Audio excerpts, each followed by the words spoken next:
So this is a very interesting story by The Verge. Women who drive for Uber and Lyft are being left to fend for themselves. And the one lady who's mentioned in this article, Tara, she says that she really never got to tell her story, or it wasn't really portrayed properly in the article. So I've been communicating with her. You'll hear from her shortly. She will come onto our show in a phone in. She doesn't want to appear by face or by Zoom. I understand that, because she's going through some really, really tough times because of what happened to her as a Lyft driver. So I'm coordinating that conversation. I think it's going to be pretty heavy. I think that every female driver, every driver should listen to her story, and especially the companies that tend to ignore when things happen to female drivers, right? They sort of like shove it aside as if it's nothing. No, it's big. It sticks with them, right? 24 women drivers speak out about their experiences with sexual assault and harassment. Warning, the story contains descriptions of sexual assault that some readers may find disturbing. For this story, last names have been omitted to protect the identities of these women, and in some cases the names have been changed for privacy reasons.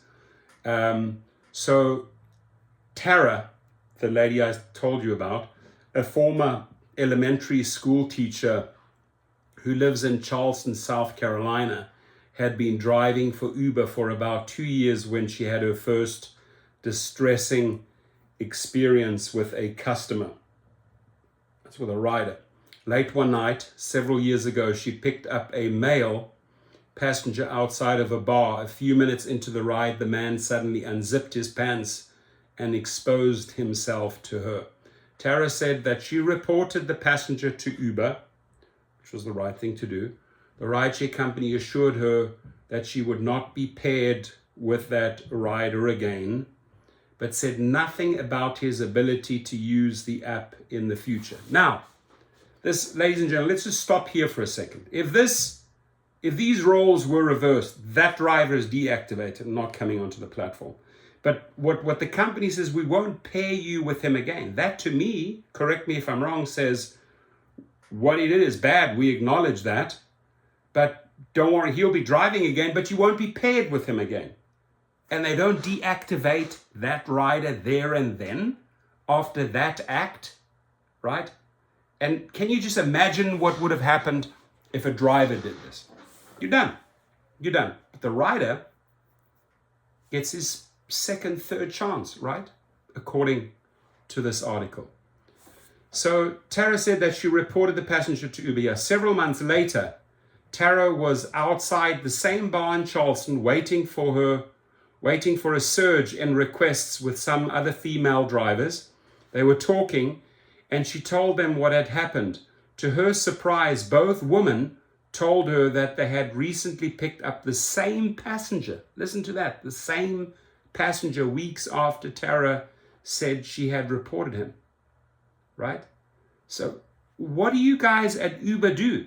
Right? You don't take this stuff serious because the rider is spending money with your company, but God forbid this happened to a driver, right? Tara's story is not uncommon. In interviews with over 25 female rideshare drivers across the country, their experiences vary from having passengers flirt with them, solicit them for sex, or making unwanted advances towards them.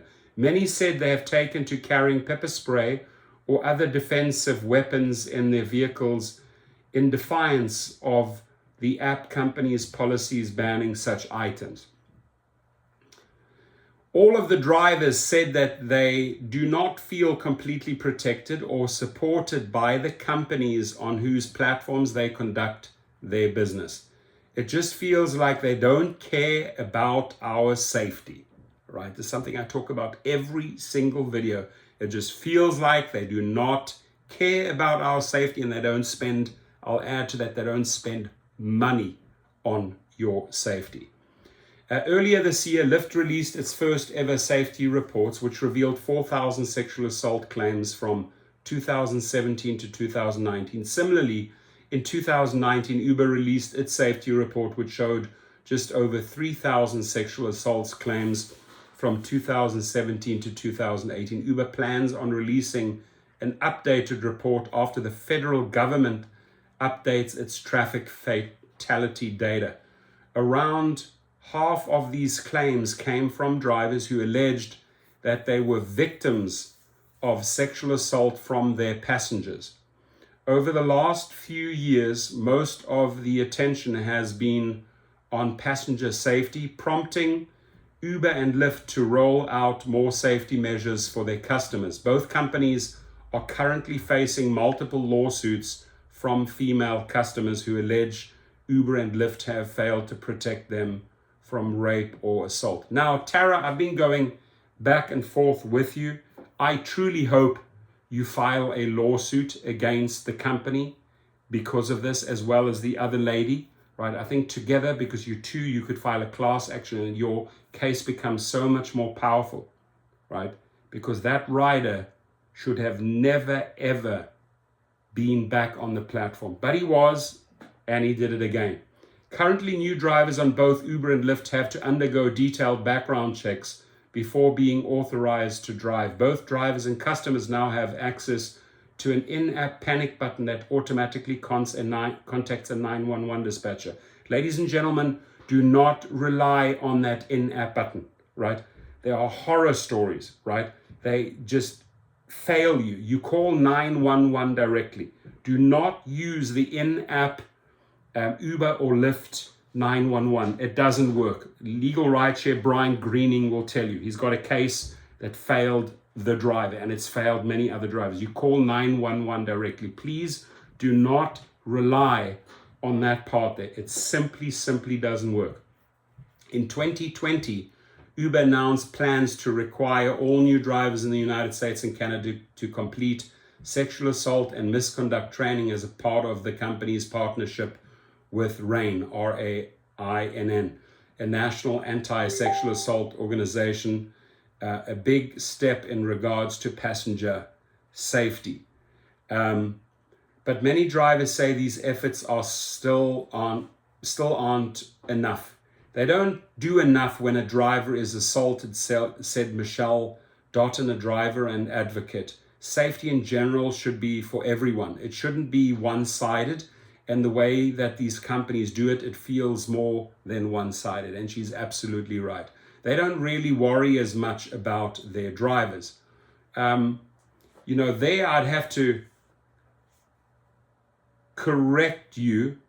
They don't really worry as much. They don't worry about their drivers, I can tell you that, right? And they don't worry about female they don't worry about drivers and female drivers when this happens. That's correct. So in 2019, a pregnant Lyft driver in Arizona, 39-year-old Christina Hawata, was fatally stabbed by a passenger, reigniting conversations regarding driver safety. But 2 years later, many female drivers say that they don't feel that much safer. Passengers are not currently required to complete background checks or sexual misconduct training before making an account. Despite making it safer for drivers, enforcing these additional measures could slow down the sign-up process, which rideshare companies tout as a central seamless feature of their service. As it stands, there is no identity verification needed for passengers unless they are paying with a gift card or prepaid card. Riders can technically still use fake names or their friends' accounts, making them harder to identify and track down if a report is made against them. That's so true. Rideshare drivers are legally classified as independent contractors, so they lack the protections available to regular employees. Everything from company-provided equipment, such as dashboard cameras, to the right to collective bargaining for better working conditions, is denied to them.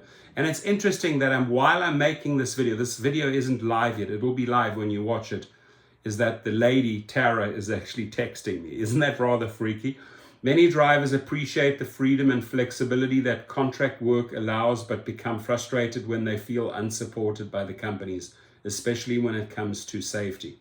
And my advice to any woman out there, turn to Twitter, turn to Facebook, turn to all the YouTubers, the influencers, right? I will run your story. I'll tell you what, I will run your story, especially if you are willing to tell your story here, right? So you want to make Uber and Lyft feel very, very uncomfortable about the fact that they don't protect you, right? And the more you get it into social media, the more you get it into TV stations, I can understand it is extremely hard to tell that story, right? But the more publicity you get, the quicker things will change and the quicker they will settle with you, right? You need to be collecting big money here. You've gone through hell and back, right? So many drivers appreciate the freedom and flexibility that contract work allows, but become frustrated when they feel unsupported by the companies, especially when it comes to safety. A few months after the first incident occurred, Tara recalls driving a group of drunk men back to a golf resort in Charleston, South Carolina. After making several stops, she had one man left to drop off. He was sitting in the front seat. She remembered, still intoxicated and still flirting with her, as he had been for the entire ride. He noticed that Tara was reading Stephen King's It, which was placed on the dashboard. She was on page 262. "You must be smart if you're reading Stephen King," he said. Tara ignored him and drove cautiously to his destination. She waited for him to get out of the car, but then, according to Tara, the man began making advances towards her. She resisted. He grabbed her keys from the ignition. She honked the car horn, hoping that someone would hear. And as she reached for the car door, he slapped her hand. Tara froze. Out of nowhere, the passenger's friends reappeared and took him back to the hotel. After they were gone, Tara remembers sobbing in the car, right? This is not easy.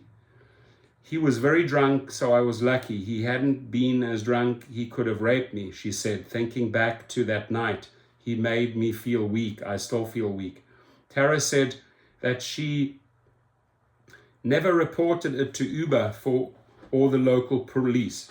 She had made several reports against passengers in the past, but contends that she was left disappointed by the lack of action from both Uber and local law enforcement.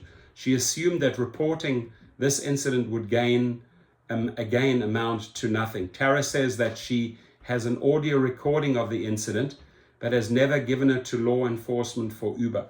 Tara, I know it's difficult, but we need to air that footage. We need to air that sound bite on this channel and get it out, right? To this day, the bookmark in Stephen King is still on page 262. After what happened, she couldn't bring herself to finish the book.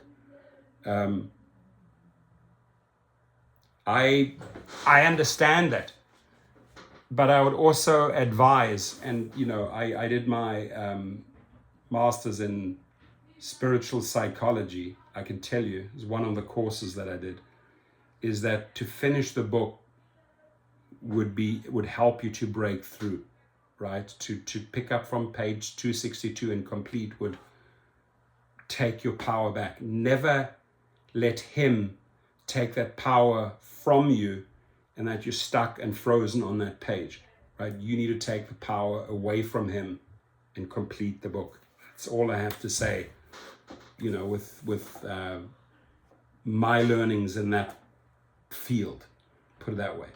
So one of the realities of gig work is the trade-off between flexibility and protection. Many female drivers are mothers and value the ability to set their own schedules, but they say that the lack of safety measures limits the flexibility that drew them to the work in the first place.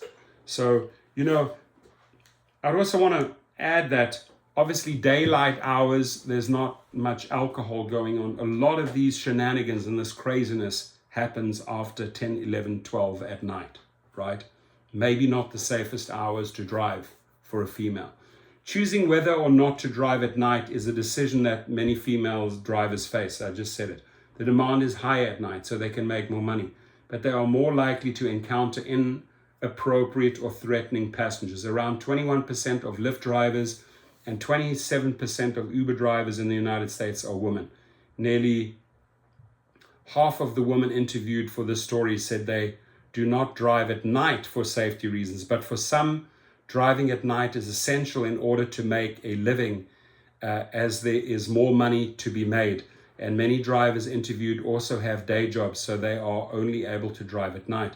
There are also women who only pick up at airports or in certain neighborhoods, said Moira Muntz, spokesperson for the Independent Drivers Guild, a driver-led advocacy group, but that limits their income as they spend a lot more time waiting between pickups. The Independent Drivers Guild is currently advocating for more passenger verification, more background checks, and subsidized in-vehicle cameras amongst the measures focused on making conditions safer for drivers. It's a must.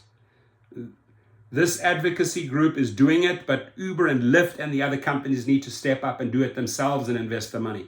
Why do we always have to pressure them, right? Susan, 58, is a Lyft driver in Houston, Texas. She mainly drives at night as there's less traffic and high demand. Around 2 years ago, Susan said she had picked up a male passenger from a club in Houston. During the ride, she claims that he propositioned her for sex and kept offering her money for sexual favors. She declined multiple times and drove a little faster to the destination. They were right around the corner from the house, so the incident did not escalate further.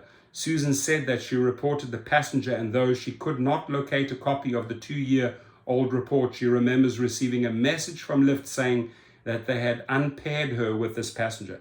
So you're not going to be paired with her again, with him again. But another female passenger might be paired with him again. It's not fixing the program, Logan Green or John Zimmer. It's not fixing your program, Darren Koshashawi, when you pair these perpetrators with women again, right?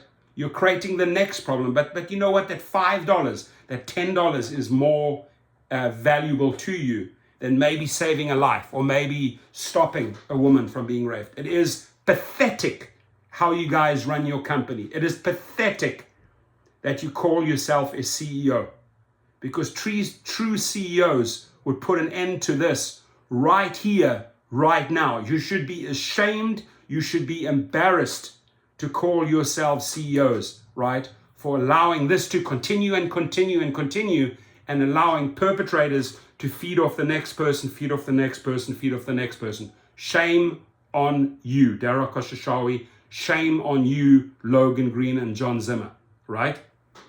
All they say is, oh, sorry this happened to you. We'll make sure you never get a ride with him again, and we'll investigate this, but we never know what's going to happen because they don't ever tell us. Earlier this year, 2 years after she originally picked up that passenger, Susan said that she accepted a ride and was driving to the passenger's pick-up point when she received the message from the rider. She recalled that the message said that he did not need a ride after all, but that instead he began offering her money for sexual favors. Susan looked at the address again and realized that it was the same man. The same man. He had a different name this time, so signed up on a different name, different account. They do not plug the holes. They do not verify and take the important information from a rider so that they can stop this again. Unbelievable. He had a different name this time, but when I drove up, I remember the address right where I dropped him off, she said. Susan said she immediately canceled the ride. She continues to be frustrated at how the passenger had been able to make a new account with a different name despite having reported in the past, right? Here it is. The passenger had been able to make a new account with a different name despite having been reported in the past. This line right here, right? Copy it. He is probably still out there doing the same thing. He is. Some female drivers take it upon themselves to find ways to preempt passengers from doing anything inappropriate or unsafe. The tactics range from putting music on to avoid conversation to foregoing makeup and wearing baggy clothes so they don't come across as too attractive. Several drivers even wear fake wedding rings and tell their passenger that their partners work in law enforcement, even if it's untrue. Wow.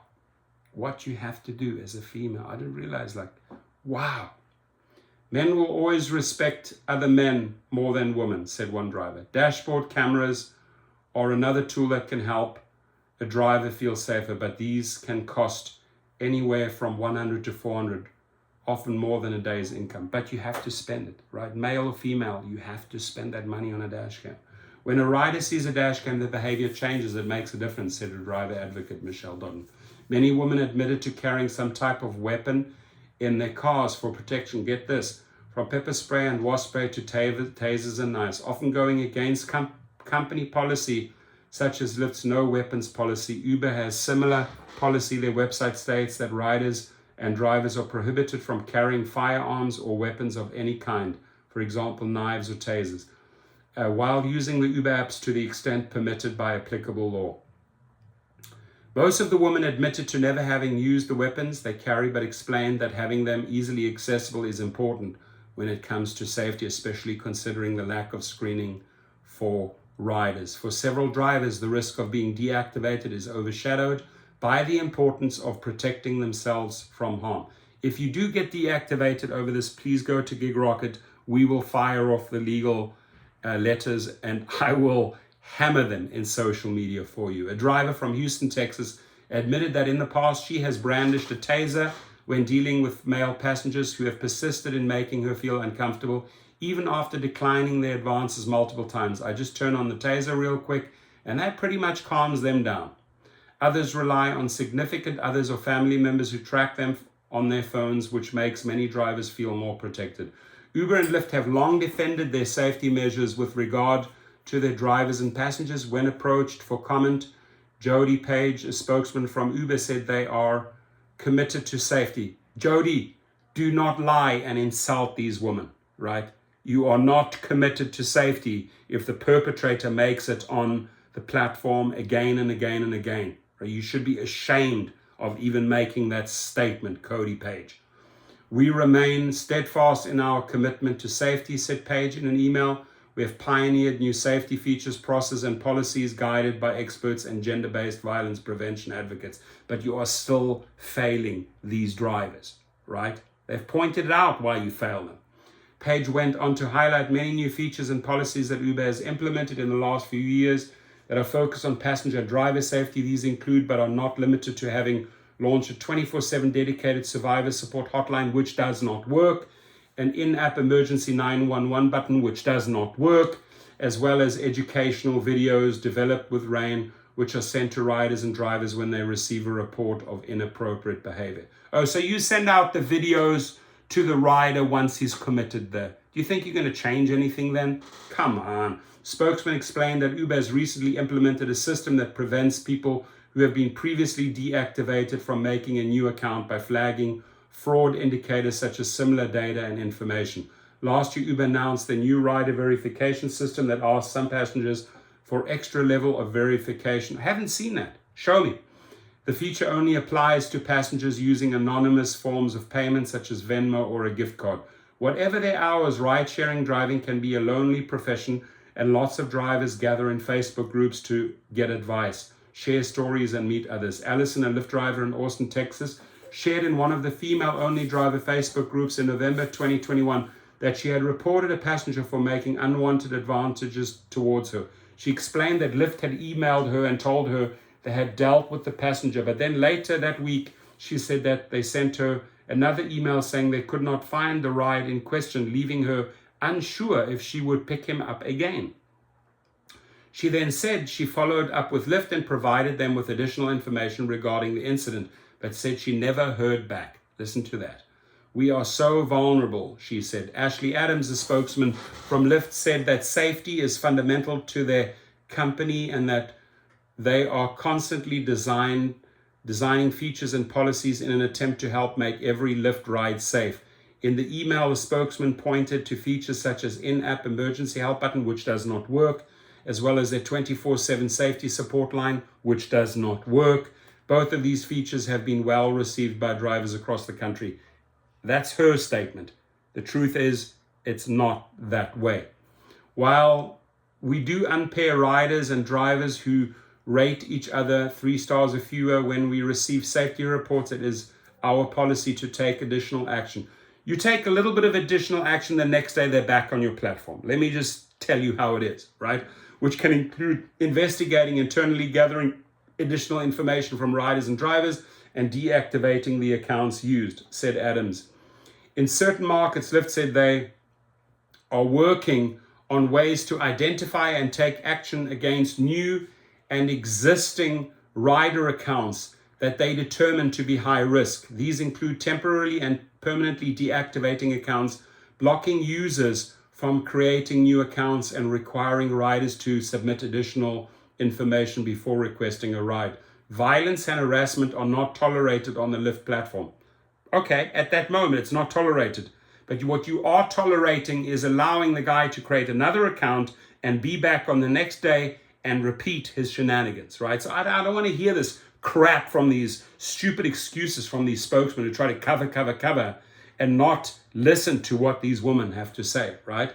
And accounts of drivers or riders who engage in such behavior or otherwise violate our community guidelines and are permanently removed from the platform.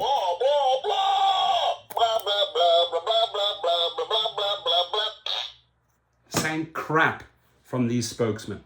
A few years ago, Tara created a local Facebook group for Myrtle Beach and Charleston drivers. Through it, she met Kathy, a 60-year-old former special education teacher who was driving in the same area. They quickly became friends. Tara and Kathy began keeping an eye on each other throughout their rides. And at the end of each work night, they would meet at Walmart parking lot in Charleston to take naps before heading back to Myrtle Beach, about 2 hours away. We had each other. It's nice that they take care of. And Tara, like I said, come on this show, right? We can talk as long as you want. You can tell everything, right? For you, I'll make the zone feel comfortable for you, and you can just discuss whatever you feel good with discussing, right? We had each other. We're gone too long. She would call to ensure I was okay, Tara explained. And you know, same for me. If I didn't hear from her for a while, I would call her and make sure everything was okay. They both stopped driving full-time recently, but occasionally still take the wheel on busy days like Thanksgiving. They are still friends. Both Tara and Kathy hope that Uber and Lyft start doing a better job protecting their drivers. Start protecting your drivers, Uber and Lyft, right?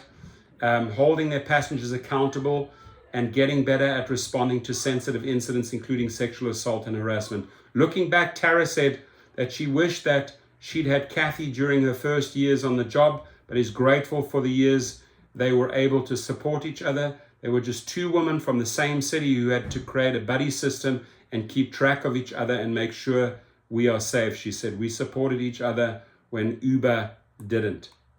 We supported each other when Uber didn't. You know, that's a powerful statement. And I'm sorry, but Dara Khosrowshahi, Logan Green, John Zimmer, and all you rideshare CEOs who know the problem, who know what the problem is, right? But refuse to come up with a system to kick off a rider permanently. A driver does not get back onto the platform. They get deactivated. You have to go the legal route to get back, right? But a rider can create another account, be back under another false name, and commit the same crime. And that, my friends, now, that ain't even bullshit. That's horse shit. That's horse shit. Okay. Thank you very much. Please, more women, step forward. I'll gladly interview or talk to you. And Tara, I'm excited to do another standalone video with you and tell your story as it is, right? Embarrass these CEOs because they have truly, truly failed you. Thank you. Be safe out there.